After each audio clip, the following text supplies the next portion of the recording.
You are now listening to the Hot Ladies Take and gentlemen, Hot Box. welcome to another WWE Monday Night Raw breakdown. We are here to talk about last night's Monday, January 22nd episode. This is the Hot Take Hot Box. My name is Matt McSweeney. If you like content like this, or you like WWE, or you check out any of the other stuff on our page, please make sure to, like the video, subscribe to the channel, and let us know what you think in the comments. So now let's get right into what happened in last night's episode. First, they started off with a Seth Rollins somber walkout to the ring. He's got a knee brace on his left knee, signifying that the injury that he suffered in last week's World Heavyweight title match against Jinder Mahal is a little bit more serious than we would have hoped. The fans are singing his song, chanting his name, thank you, Seth, things of that nature. But you can just tell there's something a little bit off with Seth. He's sad, he's just, the energy is low compared to what you usually see from him. Talks about how his dream was to hold the title going into WrestleMania, and now that's in jeopardy. He has a grade 2 MCL tear and a medial meniscus injury that if he gets surgery, he could be out 3 to 4 months. Fans are not happy with this. They're booing, saying, no. Like, Seth actually has a say in this matter or whatnot. But he is finally interrupted by Gunther and Imperium. The music hits. You can see Seth is pissed. My first thought was, what the hell does Gunther want?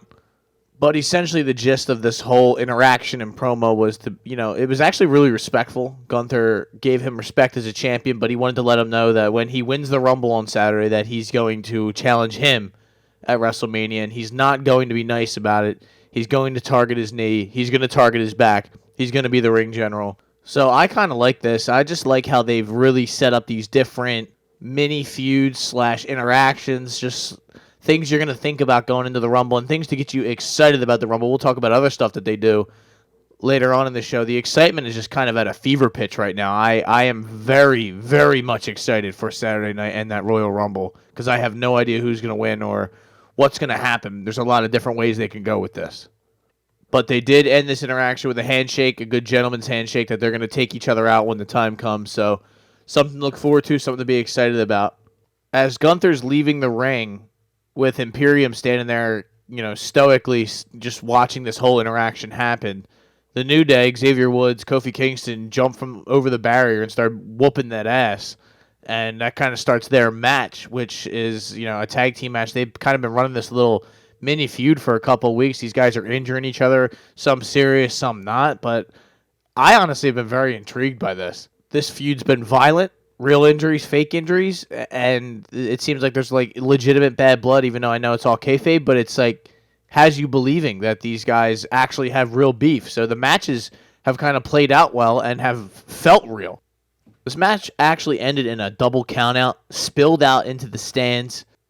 All four guys were fighting all over the place. It eventually ends in them getting up on one of those electrical boxes and threatening to suplex this guy onto the table, this guy onto the table, and then eventually the New Day ends up kind of tackling both members of Imperium. Both members of New Day tackle both members of Imperium through a table on the outside, in the crowd. The camera shots looked awesome, the wide shots of just the crowd and them standing in the crowd. It was pretty sick way. The crowd was behind it. Holy shit chance to start the show off. So I think this was a really awesome way to start the show, and it gets 2 thumbs up from me. Then we get a couple promos, one for the video game, one for the Damian Priest and Drew McIntyre match. Then they kind of segue that into a little Judgment Day segment. These guys have been, there's a little bit of a rift or just kind of a divide between these guys, with Rhea Ripley being the de facto leader. Damian Priest is kind of, you can tell, not feeling what's going on here. Kind of, it's just they're angling him to want to go his own way soon. These guys are arguing. He's saying Rhea shouldn't be making matches for the rest of them. Needs to worry about herself. They finish it with a little bit of like, JD, get your shit together. Dom, get your shit together. And then Finn, you turn soft. You're not as vicious. I need the vicious Finn Balor. And he's like, you want to see vicious? You'll see vicious. And he's going to join JD with Dom Mysterio's match against The Miz later on in the show. Next, they go to Ivy Nile versus Valhalla, the Viking girl from with the other dude, Ivar. This match truly could have cared less about. At one point, Nikki Cross just walked out into the stage, so she's still doing that whole absent, has no idea what's going on. She's no one's home in her head. I don't know where they're going to go with this. It still cracks me up when I see her just walking around in the background of the backstage interviews. But this match itself didn't do much for me. Ivy Nile picks up the W. This match was just there. Then there was a New Day backstage little promo segment kind of saying that they are about this life. They are not just, all comedy and bootios. They actually do get down and are willing to throw some hands and get violent when the time comes. And they're right. That match tonight was violent. Next, they did a Nia Jax segment. She walked out, ready to talk some more shit on Rhea Ripley. Becky Lynch saying that Becky Lynch is the easier matchup for Rhea Ripley at WrestleMania. Becky Lynch comes out. They're still doing this feud thing. They're arguing over the Royal Rumble. Kind of just this whole segment was a pump up for the Royal Rumble. Then Bayley comes out, making her appearance, crossing over from SmackDown, saying no, she's going to win the Royal Rumble. Then they all start beating each other's asses at the end of this segment. Just another Royal Rumble pump up. The way they've been doing it for the men, they're doing it for the women. And honestly, I'm excited. It works for me. Next was the Dom Mysterio and The Miz match. We got a little Becky Lynch and Rhea Ripley paths crossing, saying, hey, Becky, you might want to make other plans for WrestleMania because it looks like Nia is going to beat that ass. Back to the Dom Mysterio-Miz match. Seemingly your run-of-the-mill Judgment Day, Miz, Dom Mysterio. Just exactly what you would expect. So a little bit of interference here and there. Some cool moves. The Miz still got it when it comes to in the ring. I don't care what anybody says. I love that man's matches. He pulls out moves from time to time that you're like, whoa, I didn't know The Miz could do that. And I think Dom's great too. But in the end, Dom Mysterio picks the W up via interference from Finn Balor, JD McDonough. Then Finn Balor hops in the ring, starts beating on The Miz. DIY comes out, breaks that up, starts beating up Judgment Day. JD gets the brunt of the violence, gets hit with a skull-crushing finale for his troubles. And that was that. Your average Judgment Day and their foes being DIY or whoever it is. It's usually interference. They start beating people up, then they get kicked out, and the baby faces are in there saying, yeah, come get some, come get some. So I guess next week they're going to do DIY versus Judgment Day, Finn Balor, Damian Priest for the tag team titles. Then we got a Damian Priest backstage segment. He's getting interviewed with his tag team title, basically kind of hyping up the Drew McIntyre and also hyping up the Rumble, saying he could win the Rumble with still having the Money in the Bank, so he won't even have to cash in. He'll just get his main event shot at WrestleMania. I will say, man, I'm trying to really like Damian Priest, but he just comes off as so boring and bland sometimes. I'd like to see them help his character in some way. Maybe when he finally breaks away from these guys, he'll be able to kind of show a little bit of personality, but right now it's so dry all the time. And he eventually says he's going to take care of Drew McIntyre and, he'll be dealt with and whatnot, but this segment didn't do much for me. Also forgot to mention, R-Truth pops in out of nowhere, tries to pay him some cash, and he's just like, now's not the time, talk to me later, basically, and R-Truth just walks away. As much as I love R-Truth and this Judgment Day stuff, it's kind of getting old. It has kind of devalued the Judgment Day as, like the number one heel group on Raw. It's kind of just made them a little bit of a joke, and it hasn't done much for it. Like, it was funny in the beginning, but now it's just these guys get beat up so often and lose so often that how are we supposed to take them seriously other than Finn Balor and Damian Priest getting lucky to win these tag team titles from time to time or needing interference to catch W's. It's kind of growing stale or old at this point. And maybe they will find a way to spice this up or maybe, change it up a little bit. But right now I'm just kind of getting a little sick of it. Next they did Chad Gable, Ivar. This was like another one of those kind of filler matches. It was a pretty good match. Chad Gable's awesome in the ring. Ivar's pretty good too. He's athletic as hell for a big guy. I thought it was a good match. It looked like Chad Gable was going to take the W, but Valhalla comes out of nowhere, screams in his face, and then Ivar comes out and just drops Chad Gable on his head. Looked nasty. He's lucky that he's okay. And then he hit the moonsault off the top, and that was it. Ivar catches another W. The Alpha Academy and Chad Gable is, that momentum that they had with Chad Gable back when he was wrestling Gunther for the title. It's so gone now, and it's sad to see that they kind of squandered that because I believed in him. I like him in the ring. I like his personality. I think he's fun, but just obviously shows that WWE doesn't really believe in him the way maybe some fans do. Next, we got Cody Rhodes and CM Punk, the segment that they had been promoting for the last week or so. I was excited about this, but I didn't exactly know what to expect or what they were going to talk about. These are obviously two baby faces. I didn't know if what was going to be the contents of the conversation. The crowd was on fire for this. I was excited for this, and I couldn't wait to hear what they were going to say. There was a lot of odes to Dusty in this. Dusty Rhodes, that being Cody Rhodes' father. There was a lot of just reminiscing on the old days, how Dusty wanted Punk to keep an eye on Cody back in the day, but Cody didn't need that. He always did things the right way.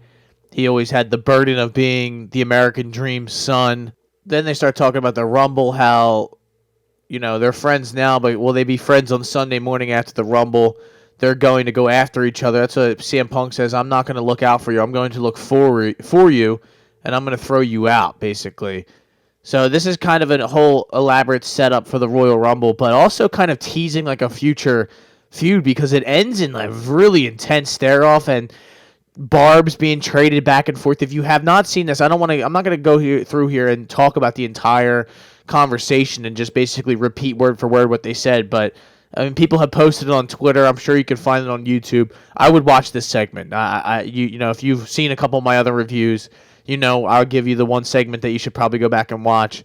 This is worthy of going back and watching. This seemed like it was kind of like iconic. Like, I don't know of a better word. Like, it seemed huge because the crowd was on fire. They're doing the Hulk Hogan and The Rock kind of stare off to either side of the arena. They got nose to nose. It was intense.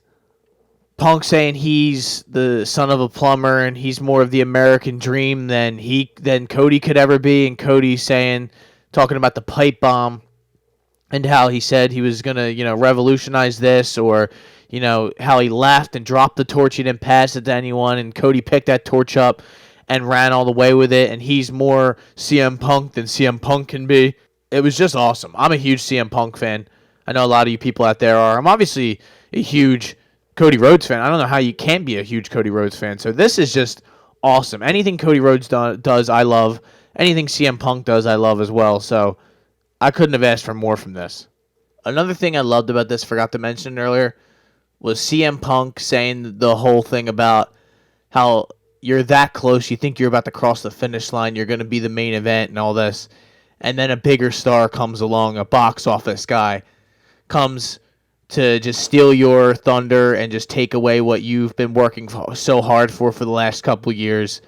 And, you think you're like, he's talking about The Rock, because The Rock is, rumored to be the main event of WrestleMania, him and Roman Reigns, head of the table, things like that. But then he stops and he's like, and that guy is me. And I was like, that's fucking sick, man. It was going to be hard to top that for the rest of the show. Could have really been the main event of the show, but, they like to do a match. Before the main event, actually, there was Candice LeRae and Indy Hartwell versus Shayna Baszler and Zoe Stark. You obviously knew who was going to win this. This didn't do much for me. Half of the match was a commercial anyway, so they get the win. I think they're going to be the tag team champions. It's only a matter of time. The Kabuki Warriors showed up, beat the hell out of Katana Chance and Caden Carter towards the end of the match. As they hopped in, they did their little stare off and basically, hey, we're the champs, and then they came out of nowhere, beat the hell out of them. So they're just setting up all sorts of things, trying to reinvigorate this women's tag team division and the NXT tag team championships. I like it. Then we get some match announcements for next week. We got Kofi Kingston and Gunther for the Intercontinental Championship. That's nice. Jey Uso and Bronson Reed. I like that as well. So it's some couple things to look forward to for after the Rumble next week on Monday. Finally, we're at the main event. Drew McIntyre, Damian Priest. This match was hard-hitting. Two big dudes just throwing bombs back and forth at each other. It was a pretty good match until R-Truth showed up at the end. Kind of caused a distraction with both Drew and Damian, but in the end, it kind of screwed Damian. He was trying to hit him the cash. That part is funny about the whole, he's selling merch, and then he's going to give him like a cut of it. That's funny to me, but In the end, Drew McIntyre picks the W up with a Claymore off of an R-Truth distraction. So at some point, they're just going to take R-Truth out, and it's going to be pretty ugly. And I don't know what they're going to do after that or where he's going to go after that, but that was Monday Night Raw, ladies and gentlemen. I thought it was a really good kind of lead into the Royal Rumble on Saturday. I think SmackDown this week is going to be pretty much the same thing. It's going to be another great episode. I'm looking forward to it all.